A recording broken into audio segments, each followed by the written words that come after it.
El diamante del Rajá, por Robert Louis Stevenson. Historia de la caja de sombreros. Harry Hartley había recibido la educación típica de un caballero, primero en una escuela privada hasta los 16 años y luego en una de esas grandes instituciones por las que Inglaterra es, con toda justicia, famosa.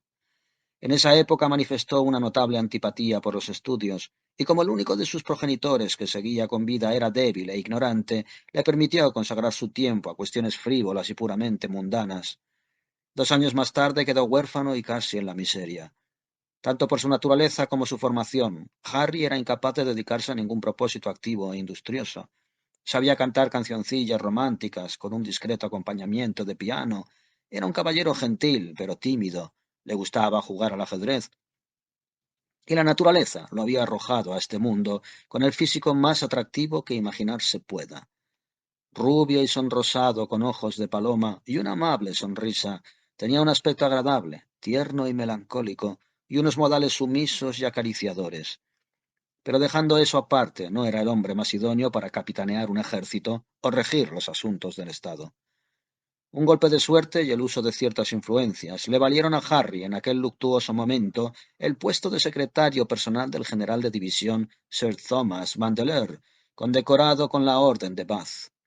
Sir Thomas era un hombre de 60 años, vocinglero, bullicioso y dominante. Por algún motivo, algún servicio cuya naturaleza había dado mucho que hablar y había sido desmentida muchas veces, el Rajá de Kashgar le había regalado a dicho oficial el sexto diamante más grande del mundo. Aquel presente sacó de la pobreza al general Vandeleur, lo convirtió en un hombre rico y le permitió pasar de ser un soldado poco conocido y apreciado a uno de los personajes más celebrados de la sociedad londinense. El propietario del diamante del Rajá era bien recibido en los círculos más privilegiados y no tardó en encontrar una dama joven, guapa y de buena cuna que estaba deseando que el diamante fuese suyo, aunque el precio para lograrlo fuese casarse con Sir Thomas Vandeleur. Se decía que, igual que los opuestos se atraen, una joya había atraído a la otra. Ciertamente, Lady Vandeleur no solo era una gema límpida, sino que además se exhibía al mundo en un carísimo engaste, y las autoridades en la materia la consideraban entre las 3 o 4 mujeres mejor vestidas de Inglaterra. Las obligaciones de Harry como secretario no eran particularmente onerosas, pero cualquier trabajo prolongado le producía aversión. Le dolía tener que ensuciarse de tinta los dedos, y los encantos de Lady Vandeleur y sus vestidos lo llevaban a menudo de la biblioteca al tocador. Trataba a las mujeres con la mayor gentileza, le encantaba charlar de moda, y nada le satisfacía más que criticar el color de una cinta o ir a hacer un recado a casa de la sombrerera. En suma, la correspondencia de Sir Thomas empezó a retrasarse lamentablemente mientras la señora tenía una doncella más. Por fin el general, que era uno de esos jefes militares con muy poca paciencia, se levantó de su asiento presa de un violento ataque de ira y le indicó a su secretario que ya no necesitaba sus servicios con uno de esos gestos elocuentes que no son habituales entre los caballeros. Por desgracia, la puerta estaba abierta y el señor Hartley cayó de cabeza por las escaleras. Se levantó un tanto maltrecho y profundamente ofendido. La vida en casa del general se ajustaba exactamente a sus gustos. Alternaba, sin tener verdadero derecho a hacerlo, con gente de alcurnia, trabajaba poco, comía bien y sentía una tibia satisfacción en presencia de Lady Vandeleur, a quien llamaba para sí por un nombre más cariñoso. Justo después de haber sido ultrajado por la bota militar, corrió al tocador a contar sus penas. Sabes muy bien, mi querido Harry, replicó Lady Vandeleur, pues le llamaba siempre por su nombre de pila, como a un niño o a un sirviente doméstico, que nunca haces lo que te pide el general. Yo tampoco, me dirás, pero eso es diferente. Una mujer puede lograr el perdón por un año de desobediencia con un único y hábil acto de sumisión. Además, nadie está casado con su secretario personal. Sentiré perderte, pero puesto que no puedes quedarte en una casa donde te han insultado de ese modo, te diré adiós. Te prometo que regañaré al general por su comportamiento. Harry se quedó muy abatido. Las lágrimas brotaron de sus ojos y se quedó mirando a Lady Vandeleur con aire de tierno reproche. Señora, dijo, ¿qué es un insulto? Siempre he tenido un poco a quienes no saben perdonarlos, pero apartarse de los amigos, romper los vínculos del afecto. Fue incapaz de proseguir, pues le embargó la emoción y acabó por prorrumpir en llanto. Lady Vandeleur se le quedó mirando con una expresión curiosa. Este pobre idiota, pensó, cree haberse enamorado de mí. ¿Por qué no convertirlo en criado mío y no del general? Es buena persona, servicial y entiende de ropa, y además así no se metería en líos. Es demasiado guapo para que alguna acabe enredándolo. Esa noche habló con el general, que estaba ya un poco arrepentido de su vehemencia, y transfirieron a Harry al departamento femenino, donde le pareció rozar el cielo. Iba siempre vestido con insólito refinamiento, llevaba flores delicadas en el ojal y sabía entretener a las visitas con tacto y delicadeza. Se enorgullecía de servir a una mujer tan bella, recibía las órdenes de Lady Vandeleur como pruebas de su favor, y le gustaba exhibirse ante otros hombres que lo despreciaban y se mofaban de él por su condición de doncella y sombrerera masculina. También era incapaz de considerar su existencia desde un punto de vista moral. La maldad le parecía un atributo esencialmente masculino, y pasar sus días con una mujer tan elegante, dedicado principalmente a supervisar sus adornos y puntillas, era como vivir en una isla encantada en medio de las tormentas de la vida. Una agradable mañana entró en el salón y empezó a organizar unas partituras encima del piano. Lady Vandeleur, al otro extremo del aposento, estaba hablando un tanto airada con su hermano Charlie Pendragon, un joven prematuramente envejecido y quebrantado por la vida disipada, que era cojo de una pierna. El secretario privado, a quien nadie prestó atención al entrar, no pudo evitar oír parte de la conversación. Es hoy o nunca, dijo la dama. Lo haremos hoy, de una vez por todas. Tendrá que ser hoy, replicó el hermano con un suspiro. Pero es un paso en falso, un paso que será nuestra perdición, Clara, y del que nos arrepentiremos el resto de nuestra vida. Lady Vandeleur miró a su hermano fijamente a la cara con un gesto extraño en el rostro. Olvidas que algún día tienes que morir, dijo. Palabra, Clara, dijo Pendragón, que me pareces la sinvergüenza más despiadada de Inglaterra. Vosotros los hombres, respondió, sois tan toscos que nunca entendéis una indirecta. Sois voraces, violentos, fatuos y carentes de distinción, y sin embargo sorprende que una mujer haga alguna previsión para el futuro. No tengo paciencia con esas cosas. Despreciaríais en un banquero la estupidez que esperáis encontrar en nosotras. Probablemente tengas razón, replicó su hermano. Siempre fuiste más lista que yo, y en cualquier caso ya conoces mi lema. La familia ante todo. Sí, Charlie, dijo ella cogiéndole de la mano. Conozco tu lema mejor aún que tú. Y Clara antes que la familia. ¿No es esa la segunda parte? Desde luego, no se puede tener un hermano mejor y te quiero mucho. El señor Pendragón se levantó un poco confundido por aquellos halagos familiares. Será mejor que no me vean, dijo. Comprendo mi papel a la perfección. No le quitaré el ojo de encima al gato amaestrado. Sí, replicó ella, es un tipo servil y podría echarlo todo a perder. Ella le lanzó un beso rozándole delicadamente la yema de los dedos, y el hermano se retiró por el tocador y las escaleras traseras. Harry, dijo Lady Vandeleur volviéndose hacia el secretario en cuanto se quedaron solos, tengo un encargo para ti esta mañana, pero tendrás que coger un coche. No quiero que mi secretario se llene de pecas. Pronunció estas palabras con una afectación y una mirada de orgullo semimaternal que alegraron mucho al pobre Harry, que manifestó su satisfacción por tener la oportunidad de servirla. Se trata de uno de nuestros secretos, prosiguió ella astutamente, y debe quedar entre mi secretario y yo. Sir Thomas se enfadaría mucho, y si supieses lo harta que estoy de sus escenas. Oh, Harry, Harry, ¿no sabrías tú qué es lo que os hace a los hombres tan violentos e injustos? Aunque claro, ya sé que no, pues eres el único hombre del mundo que es ajeno a tan vergonzosos arrebatos. Eres tan bueno, Harry, y tan amable. Al menos puedes ser amigo de una mujer. ¿Y sabes una cosa? Creo que los demás palidecen a tu lado. Sois vos, dijo Harry galantemente, quien sois amable conmigo. Me tratáis como una madre, le interrumpió Lady Vandeleur. Trato de ser una madre para ti, o al menos, se corrigió con una sonrisa, casi una madre. Me temo que soy demasiado joven para ser tu madre, digamos una amiga querida.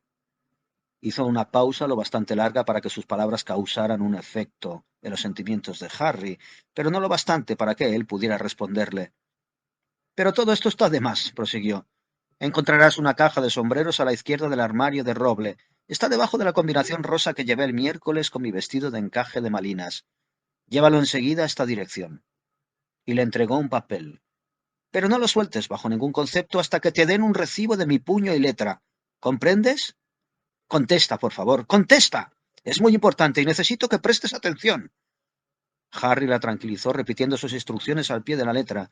Ella se disponía a contarle más cuando el general Vandeleur irrumpió en la habitación rojo de ira y sosteniendo una larga y complicada factura del sombrero en la mano. ¿Queréis mirar esto, señora? Gritó. ¿Tendríais la bondad de observar este documento?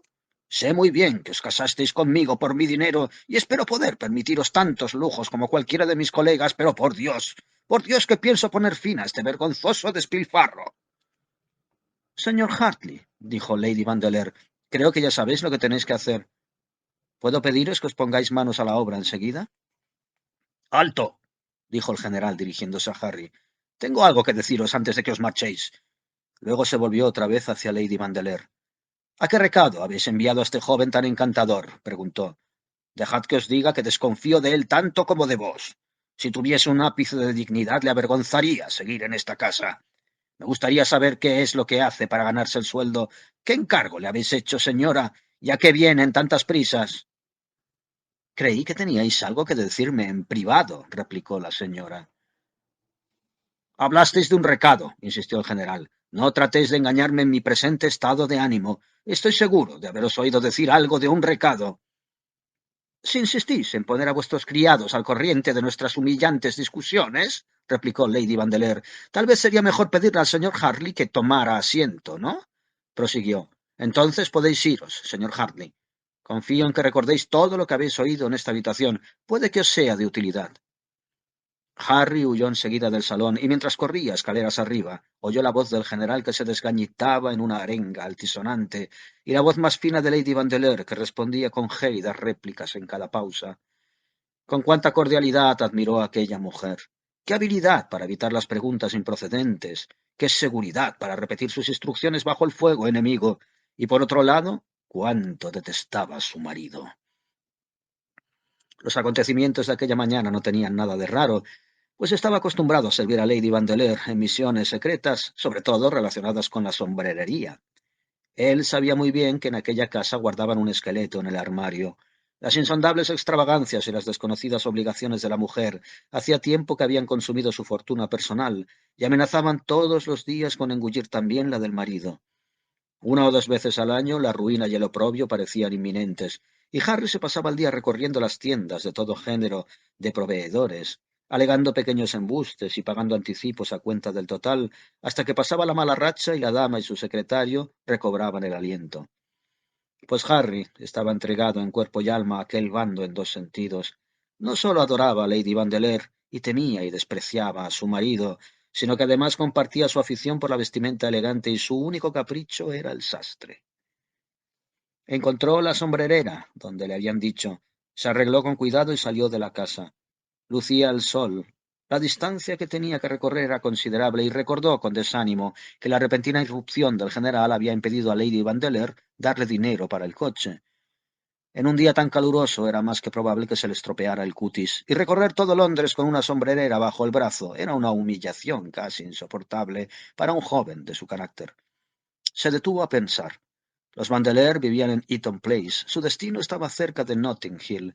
La más fácil sería cruzar por el parque y evitar así las calles más populosas, y agradeció a su destino que todavía fuese relativamente temprano. Deseoso de librarse de su carga, anduvo a paso más rápido de lo habitual y ya se había adentrado un buen trecho en Kensington Gardens, cuando, en un lugar solitario entre los árboles, se encontró con el general. Disculpad, Sir Thomas, observó Harry, haciéndose amablemente a un lado, pues el otro le cortaba el paso. ¿Puede saberse a dónde vais, señor? Preguntó el general. A dar un paseíto entre los árboles, replicó el muchacho. El general golpeó la sombrerera con el bastón. ¿Con eso? Gritó. Sabéis muy bien que estáis mintiendo. La verdad, Sir Thomas, repuso Harry, no estoy acostumbrado a que me hablen en ese tono. No comprendéis vuestra situación, dijo el general. Sois mi criado, y un criado sobre el que albergo la más grave sospecha. ¿Cómo sé que en esa caja no lleváis la vajilla de plata? Contiene un sombrero de seda que pertenece a una amiga, dijo Harry. Muy bien, replicó el general Vandeleur. Entonces dejadme ver el sombrero de seda de vuestra amiga. Siento gran afición por los sombreros, añadió en tono lúgubre, y creo que ya habéis comprobado que soy un tanto categórico. Os ruego perdón, Sir Thomas. Lo siento muchísimo, se disculpó Harry, pero se trata de un asunto personal. El general lo cogió bruscamente del hombro con una mano y alzó el bastón de forma amenazadora con la otra. Harry se dio por muerto, pero en ese instante el cielo le envió un inesperado defensor, en la persona de Charlie Pendragon, que apareció detrás de unos árboles. Vamos, vamos, general, conteneos, dijo. Vuestro comportamiento no es ni caballeroso ni varonil. ¡Ajá! Gritó el general volviéndose hacia su nuevo antagonista. El señor Pendragon. ¿Acaso creéis, señor Pendragon, que porque tuve la desdicha de casarme con vuestra hermana, he de permitir que me espíe y moleste un libertino arruinado y deshonrado como vos? Mi trato con Lady Vandeleur, señor, me ha quitado las ganas de conocer al resto de su familia. ¿Y acaso pensáis, general Vandeleur, replicó Charlie, que cuando mi hermana tuvo la desdicha de casarse con vos, perdió todos los derechos y privilegios de una dama? Admito, señor, que hacerlo solo le sirvió para descender de posición social, pero para mí sigue siendo una Pendragon. Mi obligación es defenderla de cualquier ultraje, y aunque os hubierais casado con ella 10 veces, no permitiría que coartaseis su libertad ni que detuvierais por la fuerza sus mensajeros personales. ¿Cómo es eso, señor Hartley? Inquirió el general. Al parecer el señor Pendragon opina como yo. También él sospecha que Lady Vandeleur tiene algo que ver con el sombrero de seda de vuestra amiga. Charlie vio que había cometido una torpeza imperdonable y se apresuró a corregirla. ¿Cómo, señor? ¿Decís que sospecho? No sospecho nada, pero cuando veo a alguien que abusa de la fuerza y maltrata a sus subordinados, me tomo la libertad de intervenir. Al decir esas palabras le hizo una seña a Harry, pero el joven fue demasiado obtuso o estaba demasiado ofuscado para comprenderla. ¿Cómo he de tomarme vuestra actitud, señor? Preguntó Vandeleur. Como gustéis, señor, replicó Pendragon. El general volvió a alzar el bastón y trató de golpear a Charlie en la cabeza, pero éste, a pesar de su cojera, evitó el golpe con el paraguas y cargó contra su formidable adversario. ¡Corre, Harry! ¡Corre! Gritó. ¡Corre, estúpido! Harry se quedó petrificado un momento al ver tambalearse a los dos hombres en un fiero abrazo. Luego se dio la vuelta y puso tierra de por medio.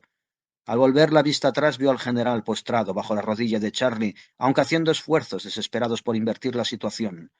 Los jardines parecían haberse llenado de gente que acudía de todas partes al lugar de la pelea. El espectáculo prestó alas al secretario, que no dejó de correr hasta que llegó a Bayswater Road y se metió al azar en una callejuela poco frecuentada. Ver a dos caballeros a quienes conocía maltratándose tan brutalmente impresionó mucho a Harry. Deseó olvidar lo que había visto, y sobre todo deseó poner la mayor distancia posible entre él y el general Vandeleur, y en su ansia por hacerlo olvidó por completo a dónde se dirigía, y anduvo tembloroso y sin rumbo. Cuando recordó que Lady Vandeleur era la mujer de uno y la hermana de otro de aquellos gladiadores, su corazón se llenó de compasión por una mujer a la que la vida había puesto en una situación tan complicada. Aunque tampoco su propia situación en casa del general parecía muy halagüeña a la luz de aquellas violentas discrepancias. Llevaba recorrida cierta distancia, absorto en aquellos pensamientos, cuando un leve roce con otro viandante le recordó la sombrerera que llevaba debajo del brazo. ¡Cielos! Gritó. ¿Dónde tengo la cabeza? ¿Y dónde me encuentro? Enseguida consultó el sobre que le había dado Lady Vandeleur. En las señas no constaba el nombre del destinatario. Harry tenía instrucciones de preguntar por el caballero que espera un paquete de Lady Vandeleur, y si no lo encontraba en casa debía esperar a que volviese. El caballero, añadía la nota, le entregaría un recibo escrito de puño y letra por la propia dama. A Harry aquello le pareció muy misterioso, y sobre todo le extrañó la omisión del nombre y la formalidad del recibo. No le había parecido raro cuando ella lo dejó caer en el curso de la conversación, pero al leerlo fríamente y relacionarlo con las otras circunstancias, se convenció de que estaba metido en un asunto peligroso. Por un brevísimo instante llegó a dudar de la propia Lady Vandeleur, pues aquellos manejos tan poco claros le parecieron indignos de una dama tan elevada, y siempre se sentía más crítico cuando no le confiaba sus secretos. Pero el dominio que ella ejercía sobre su espíritu era tan completo que descartó todas sus sospechas y se reprochó haberlas abrigado. No obstante, su deber, su interés, su generosidad y sus terrores coincidían en una cosa, el librarse cuanto antes de la sombrerera. Se acercó al primer policía que encontró y muy cortésmente le preguntó el camino. Resultó que no estaba lejos de su destino, y una caminata de unos minutos le llevó a una callejuela donde había una casita recién pintada y pulcramente cuidada. El llamador y el timbre estaban muy bien pulimentados, macetas con flores adornaban los alféizares de las ventanas, y unas espesas cortinas ocultaban el interior de los ojos de los transeúntes indiscretos. El lugar tenía un aspecto tranquilo y apartado, y Harry se dejó influir tanto por él, que llamó a la puerta más cohibido de lo normal, y puso mucho cuidado en limpiarse las botas antes de hacerlo.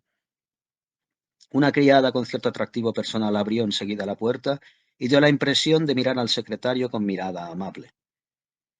Traigo un paquete de Lady Vandeleur, dijo Harry. Lo sé, replicó la doncella con un gesto de asentimiento, pero el señor no está en casa. ¿Quiere dejármelo a mí? No puedo, respondió Harry. Tengo instrucciones de no separarme de él, a no ser bajo ciertas condiciones, y me temo que tendré que pedirle que me permita esperar a su regreso. Bueno, dijo ella, supongo que puedo dejarle esperar. Estoy sola, pero no parece usted de los que les hacen daño a las criadas. Pero asegúrese de no preguntarme el nombre del señor, porque no puedo decírselo. Ah, ¿no? Gritó Harry. Vaya, qué cosa tan rara. Aunque últimamente voy de sorpresa en sorpresa. Hay una cosa que creo que sí puedo preguntarle, sin parecer indiscreto. ¿Es el dueño de la casa? Es un huésped, y no lleva aquí ni 8 días, respondió la criada. Y ahora una pregunta por otra. ¿Conoce usted a Lady Vandeleur?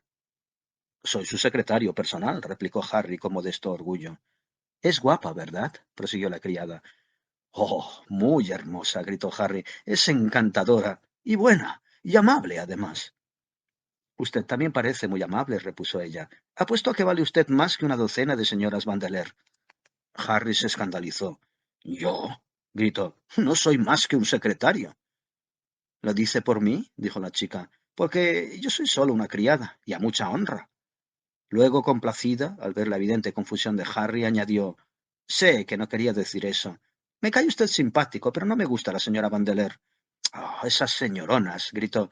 Enviar a un caballero como usted con una sombrerera y en pleno día.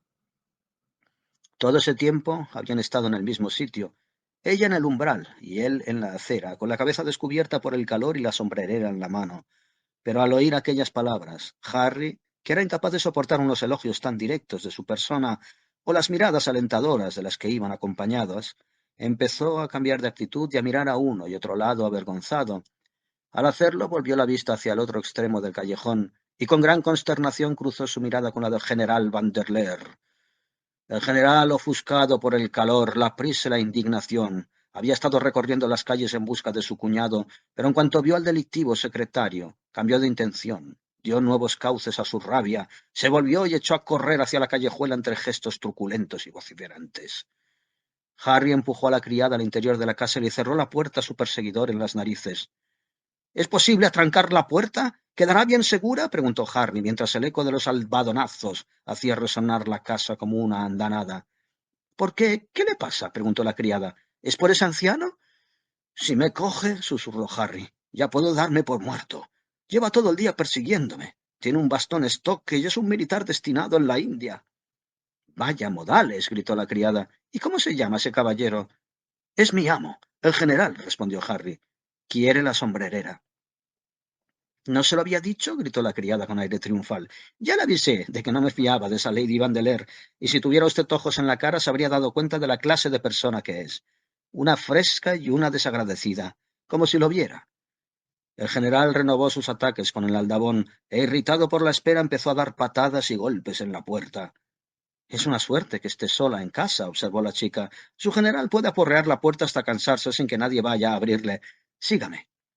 Con esas palabras llevó a Harry a la cocina, donde le animó a sentarse, y se quedó a su lado muy cariñosa, con una mano sobre su hombro. El estrépito de la puerta, lejos de disminuir, iba en aumento, y con cada golpe el desdichado secretario se estremecía de pies a cabeza. ¿Cómo se llama usted? Preguntó la chica. Harry Hartley, replicó él. Yo me llamo Prudence, dijo ella.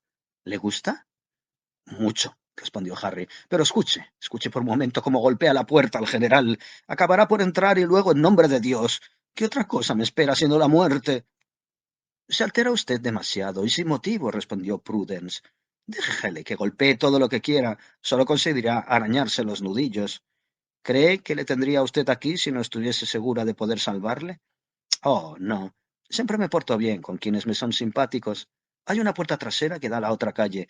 Pero, añadió mirándolo, pues Harry se había puesto en pie nada más oír la agradable noticia, no te la enseñaré a menos que me des un beso. ¿Lo harás, Harry? Pues claro, gritó recordando su galantería, y no por lo de la puerta trasera, sino por ser tan buena y tan guapa. Y le administró 2 o 3 cordiales muestras de afecto que ella le devolvió del mismo modo. Luego Prudence lo condujo a la puerta trasera y puso la mano en el cerrojo. ¿Vendrás a verme? Preguntó. Desde luego que sí, dijo Harry. ¿Acaso no te debo la vida? Y ahora, añadió ella abriendo la puerta, corre tanto como puedas, pues dejaré entrar al general. Harry no necesitaba aquel consejo. El temor lo tenía tan oprimido que emprendió diligentemente la huida. Confiaba en que unos cuantos pasos le bastarían para escapar de aquel apuro y volver con Lady Vandeleur sano y salvo, y con su reputación intacta. Pero no los había dado todavía, cuando oyó una voz de hombre que le llamaba por su nombre entre muchos vituperios, y al mirar por encima del hombro vio a Charlie Pendragón, que le hacía señas con los brazos de que volviera. La sorpresa ante aquel nuevo incidente fue tan súbita y tan profunda, y Harry estaba ya tan nervioso, que no se le ocurrió otra cosa que acelerar el paso y seguir corriendo. Ciertamente debería haber recordado la escena en Kensington Gardens y haber concluido que si el general era su enemigo, Charlie Pendragon no podía ser más que su amigo, pero estaba tan febril y asustado que no se le pasaron por la cabeza tales consideraciones y siguió corriendo a toda velocidad por el callejón. Charlie, por el tono de su voz y los epítetos infamantes que le dirigió el secretario, debía de estar fuera de sí de cólera. También corrió a toda prisa, pero por mucho que lo intentó, las ventajas físicas no estaban de su parte, y sus gritos y las pisadas de su pie cojo sobre el pavimento empezaron a oírse más y más rezagados. Harry volvió a albergar esperanzas. El callejón era muy estrecho y empinado, pero también muy solitario, y estaba rodeado a ambos lados por tapias de jardín cubiertas de follaje, y por lo que el fugitivo podía ver, no había ni un alma ni ninguna puerta abierta. La providencia, harta de tantas persecuciones, le estaba ofreciendo una vía de escape. Pero ay, al pasar delante de una puerta del jardín que había debajo de unas ramas de castaño, la abrieron de pronto y dentro alcanzó a ver al repartidor de una carnicería en el sendero del jardín, con una bandeja debajo del brazo. Apenas pudo darse cuenta antes de pasar de largo. En cambio, el hombre sí tuvo tiempo de verle a él. Evidentemente le sorprendió mucho ver a un caballero corriendo a un paso tan poco habitual, así que salió al callejón y empezó a animar a Harry con gritos irónicos. Su aparición le dio una idea a Charlie Pendragón, que aunque estaba casi sin aliento, volvió a levantar la voz. ¡Al ladrón! Chilló. Y el muchacho de la carnicería se unió a la persecución en cuanto oyó sus gritos. Aquel fue un momento amargo para el acosado secretario. Cierto que su terror le permitió aumentar de nuevo la velocidad y volver a sacarles ventaja a sus perseguidores, pero también era consciente de que estaba casi al límite de sus fuerzas y de que, si encontraba con alguien que viniese en dirección contraria, su situación en un callejón tan estrecho sería ciertamente desesperada. Tengo que encontrar cuanto antes un sitio donde esconderme, pensó, o estoy acabado. Justo cuando acababa de pensarlo, el callejón dio de pronto una curva y le ocultó momentáneamente de sus enemigos. Hay circunstancias en las que incluso las personas menos decididas aprenden a comportarse con vigor y decisión, y los más cautelosos olvidan su prudencia y toman decisiones alocadas. Esta fue una de esas ocasiones para Harry Hartley, y quienes le conocían habrían sido los primeros sorprendidos al presenciar la audacia del muchacho. Se paró en seco, lanzó la sombrerera por encima de la tapia de un jardín, saltó con increíble agilidad, se agarró con las manos a la albardilla del muro y cayó de cabeza al otro lado. Se recobró poco después, sentado junto a unos rosales. Tenía las manos y las rodillas ensangrentadas, pues el muro había sido protegido contra una escalada semejante con una generosa provisión de botellas rotas, y además estaba bastante magullado, y la cabeza le daba vueltas. Al otro lado del jardín, que estaba muy bien cuidado y sembrado de flores de delicioso perfume, vio la parte de atrás de una casa. Era bastante grande y evidentemente estaba habitada, pero en extraño contraste con el resto del terreno, tenía un aspecto insólito, descuidado y sórdido. El muro del jardín la rodeaba sin fisuras. Observó maquinalmente los detalles de la escena, pero su imaginación siguió siendo incapaz de sacar una conclusión racional de lo que veía, y cuando oyó unos pasos que avanzaban sobre la grava, aunque se volvió en aquella dirección, no lo hizo pensando en huir o defenderse. El recién llegado era un personaje grande, tosco y muy sórdido, vestido de jardinero, y que llevaba una regadera en la mano izquierda. A cualquiera que hubiese estado menos confundido le habrían alarmado las enormes proporciones de aquel hombre y sus ojos negros y amenazadores. Pero Harry estaba demasiado conmocionado por la caída para asustarse, y aunque fue incapaz de apartar la vista del jardinero, siguió totalmente impasible y permitió que se acercara, lo cogiera del hombro y le pusiera bruscamente en pie, sin ofrecer la menor resistencia. Por un momento los dos se miraron a los ojos, Harry medio pasmado y el hombre lleno de ira y un humor cruel y desdeñoso. ¿Quién es usted?, preguntó por fin. ¿Por qué salta a la tapia de mi jardín y pisotea mis Gloire de Dijon? ¿Cómo se llama?, añadió zarandeándolo. ¿Y qué ha venido a hacer aquí? Harry ni siquiera pudo balbucir una explicación. Pero justo en ese momento, Pendragón y el chico de la carnicería pasaron al otro lado, y el ruido de sus pisadas y sus gritos resonaron en el estrecho callejón. El jardinero tenía su respuesta, y miró a Harry con una desagradable sonrisa. Un ladrón, dijo. Y palabra, que debe de irle muy bien, pues veo que va usted vestido como un caballero, de pies a cabeza. ¿No le da vergüenza pasearse por ahí con semejante indumentaria entre personas honradas, muchas de las cuales se alegrarían de poder comprarla de segunda mano? Habla, granuja, prosiguió el hombre. No me digas que no entiendes el inglés, porque quiero tener contigo unas palabras antes de llevarte a comisaría. La verdad, caballero, dijo Harry, es que se trata de un terrible malentendido, y si viene conmigo a casa del señor Vandeleur en Eaton Place, le prometo que se lo aclararé todo. Ahora veo que hasta las personas más rectas pueden verse complicadas en situaciones sospechosas. Muchachito, replicó el jardinero, ¿dónde pienso llevarte? A la comisaría de ahí al lado. Sin duda, al inspector le encantará ir a dar un paseíto contigo hasta Eaton Place y tomar el té con tus ilustres amigos. ¿O prefieres ir directamente a casa del Ministerio del Interior? Sir Thomas Vandeleur, nada menos. ¿Te piensas que no sé distinguir un caballero de un vulgar ladrón? Con ropa o sin ella, te tengo calado. Esa camisa debe de costar tanto como mi sombrero de los domingos, y seguro que ese abrigo no lo has comprado de segunda mano. Y las botas. Al mirar al suelo, el hombre interrumpió sus insultantes comentarios y se quedó mirando fijamente algo que tenía a sus pies. Cuando volvió a hablar, su voz sonó extrañamente alterada. En nombre de Dios, ¿qué es todo esto? Harry siguió la dirección de su mirada y contempló un espectáculo que le dejó mudo de terror y sorpresa. En su caída había ido a parar justo encima de la sombrerera y la había rajado de un extremo al otro. De ella había surgido una auténtica fortuna en diamantes que estaba ahora en parte pisoteada y en parte esparcida por el suelo, en regia y brillante profusión. Había una magnífica diadema que a menudo había admirado en Lady Vandeleur. Había anillos, broches, pendientes y brazaletes, e incluso brillantes sin montar, tirados aquí y allá entre los rosales como gotas de rocío matutino. Una fortuna principesca yacía tirada por el suelo entre los dos hombres, una fortuna en la forma más apetecible, fiable y duradera, fácil de transportar en un simple mandil, hermosa en sí mismo, y que reflejaba la luz del sol con 1 millón de destellos del arco iris. Dios mío, dijo Harry, estoy perdido.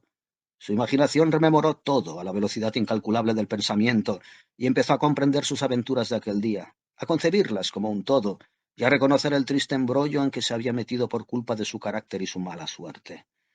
Miró en torno suyo en busca de ayuda, pero estaba solo en el jardín con los diamantes desparramados por el suelo y su temible interlocutor, y al escuchar no oyó más que el susurro de las hojas y el latido apresurado de su corazón. No es de extrañar que el joven se sintiese desalentado y repitiera con voz entrecortada su última exclamación. «Estoy perdido». El jardinero miró a todas partes con aire culpable, pero no vio a nadie en ninguna de las ventanas y pareció recobrar el aliento. «Ten ánimo, idiota», dijo. «Lo más difícil ya está hecho. ¿Por qué no dijiste desde el principio que había bastante para los dos?» «¿Para los dos?», repitió. «Sí, y para 200. Pero quita de ahí, que pueden verte, y ten la sensatez de enderezarte el sombrero y cepillarte la ropa. Con esa estampa tan ridícula que tienes, ahora no podrías dar 2 pasos sin que te detuvieran». Mientras Harry seguía maquinalmente aquellos consejos, el jardinero se arrodilló, recogió a toda prisa las joyas y volvió a meterlas en la sombrerera. El roce con aquellos valiosos cristales hizo que un estremecimiento recorriera su cuerpo robusto, su rostro se transfiguró y sus ojos brillaron de concupiscencia. De hecho, daba la impresión de que estuviera demorando sensualmente su tarea y de que sopesara cada diamante que recogía del suelo. No obstante, terminó por fin de recogerlos, se metió la sombrerera debajo del guardapolvo, le hizo una señal a Harry y le precedió camino de la casa. Cerca de la puerta se encontraron con un joven moreno y muy apuesto, evidentemente investido con las órdenes sacerdotales, de aspecto entre tímido y decidido, y pulcramente ataviado como corresponde a los de su clase. Al jardinero pareció disgustarle aquel encuentro, pero puso la mejor cara que pudo y se acercó al clérigo con un aire obsequioso y sonriente. Bonita tarde, señor Rolls, dijo.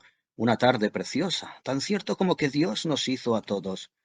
Este es un joven amigo mío a quien le apetecía ver mis rosas. Me he tomado la libertad de traerlo, porque pensé que a ninguno de los huéspedes les importaría.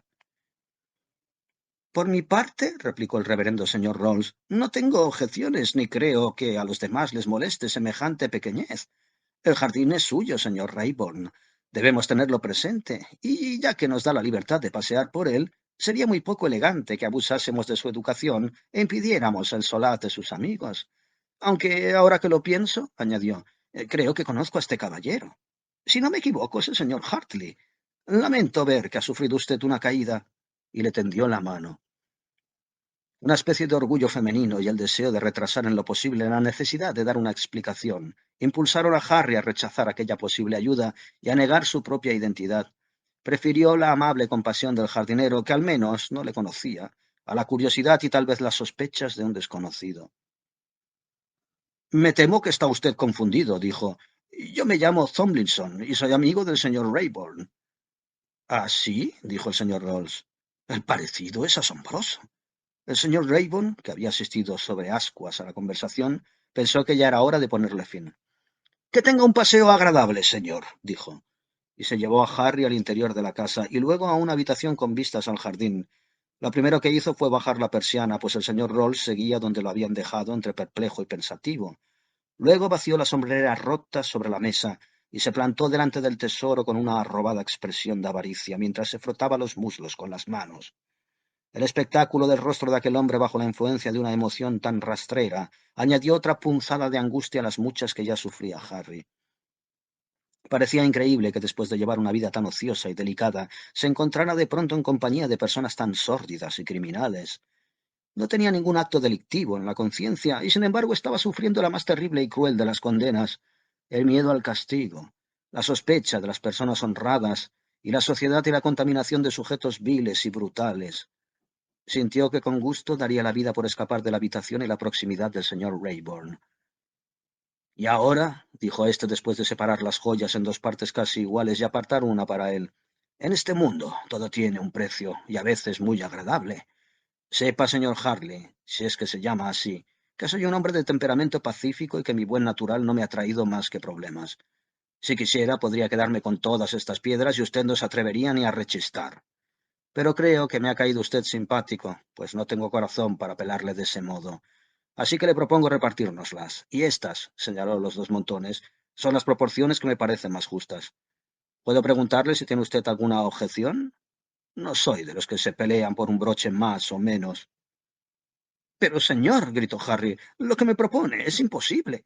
Las joyas no son mías, y no puedo compartir con nadie lo que es de otro, sean cuales sean las condiciones del reparto. Así que no son tuyas, replicó Rayburn, y no puedes compartirlas con nadie, ¿eh? Pues es una pena, porque en ese caso no me dejas otra opción que llevarte a comisaría. La policía, piénsalo bien, continuó. Piensa en la deshonra para tus respetables padres, piénsalo. Prosiguió cogiendo a Harry por las muñecas. Piensa en las colonias y en el día del juicio. No puedo evitarlo, gimoteó Harry. No es culpa mía. Es usted quien no quiere acompañarme a Eaton Place. No, replicó el hombre. De eso puedes estar seguro. Lo que voy a hacer es repartir contigo estas baratijas ahora mismo. Y para subrayar sus palabras le retorció brusca y dolorosamente la muñeca al joven. Harry no pudo contener un grito y la cara se le empapó de sudor. Puede que el miedo y el dolor aguzaran su ingenio, pero el caso es que, en ese instante, vio el asunto con otra luz y comprendió que no tenía más remedio que acceder a la propuesta de aquel rufián y confiar en que cuando las circunstancias fuesen más favorables y se viera libre de toda sospecha, pudiera encontrar la casa y obligarle a devolver las joyas. Acepto, dijo. Así me gusta, se burló el jardinero. Ya imaginé que acabarías por admitir qué es lo que más te conviene. La sombrerera, continuó, la quemaré con la basura. No vaya a reconocerla algún curioso. Tú coge tus cosas y métetelas en el bolsillo. Harry procedió a obedecerle, mientras Rayburn le observaba y, avivada su avaricia por un brillante destello, cogía alguna que otra joya del montón del secretario y la ponía en el suyo. Terminado el reparto, los dos se dirigieron a la puerta principal que Rayburn abrió cuidadosamente para inspeccionar la calle. En apariencia no pasaba por ella ningún transeúnte, pues cogió de pronto a Harry por la nuca, lo sujetó de modo que no pudiera ver más que el camino y los escalones de acceso a las casas, y lo empujó por una y otra calle por espacio de 1 minuto y medio.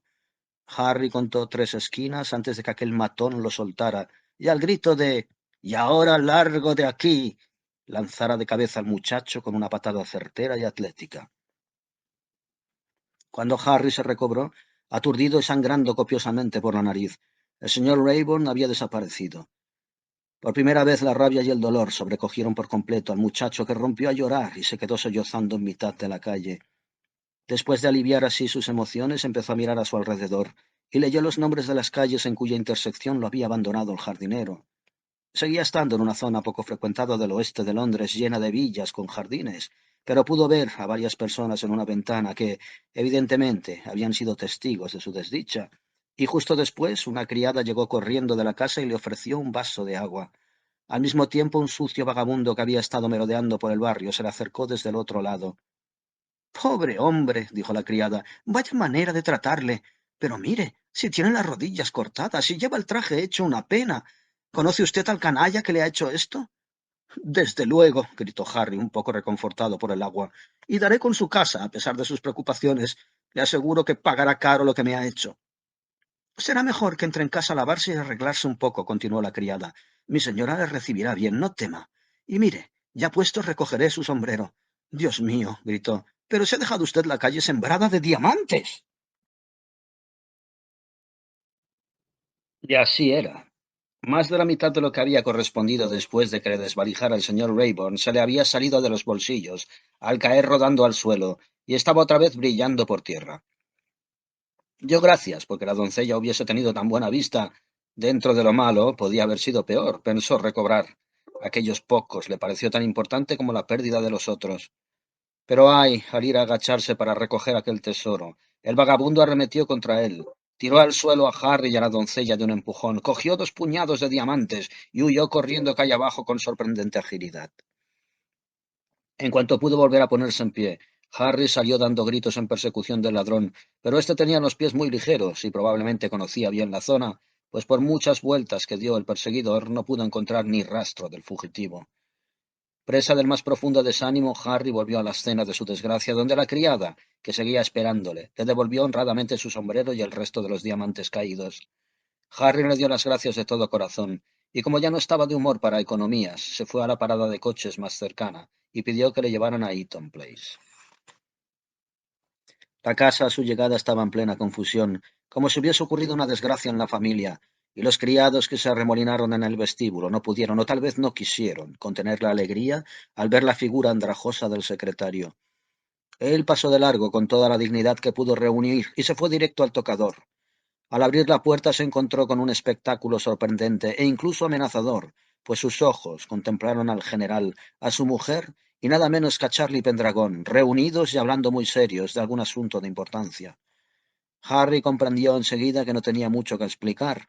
Evidentemente le habían confesado al general el fraude que habían urdido a costa de su bolsillo, así como el desdichado fracaso del plan, y los tres habían hecho causa común ante un peligro común.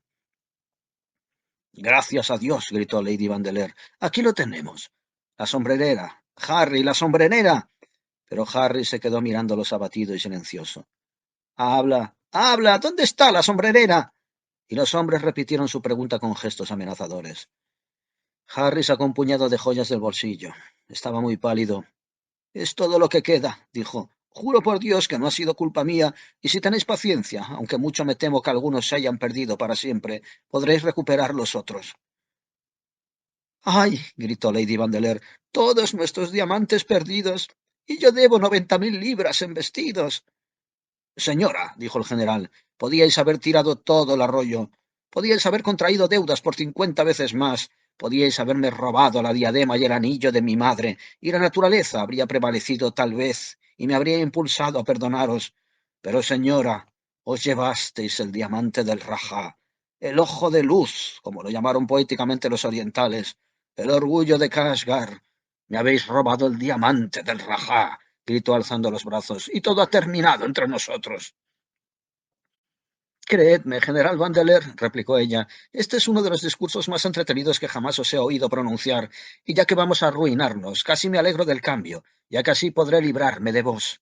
Me habéis dicho muchas veces que me casé con vos por vuestro dinero. Dejad que os diga que siempre he lamentado amargamente haberlo hecho, y que si todavía estuvierais soltero y tuvieseis un diamante tan grande como vuestra cabeza, le desaconsejaría una unión tan desastrosa y poco recomendable, incluso a mi doncella.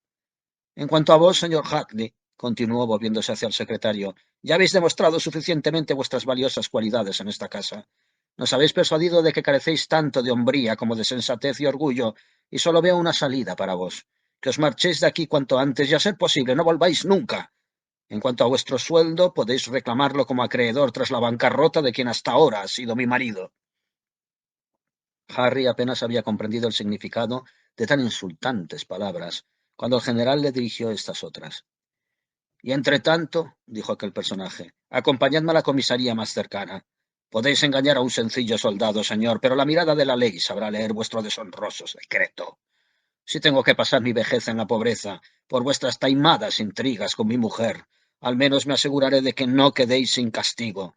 Y Dios me negará una considerable satisfacción si no pasáis recogiendo estopa en una prisión el resto de vuestros días. Y con esas palabras el general sacó a Harry a empujones de la sala y lo llevó escaleras abajo y por la calle hasta la comisaría del barrio. Aquí, dice mi autor árabe, termina este deplorable asunto de la caja de sombreros. Pero para el desdichado secretario la aventura fue el inicio de una vida nueva y más varonil. La policía pronto se convenció de su inocencia, y después de colaborar tanto como pudo en las investigaciones subsiguientes, incluso le felicitó uno de los jefes del departamento de detectives por la probidad y honradez de su comportamiento. Varias personas se interesaron por su desdicha, y poco después heredó cierta cantidad de dinero de una tía soltera de Worcestershire.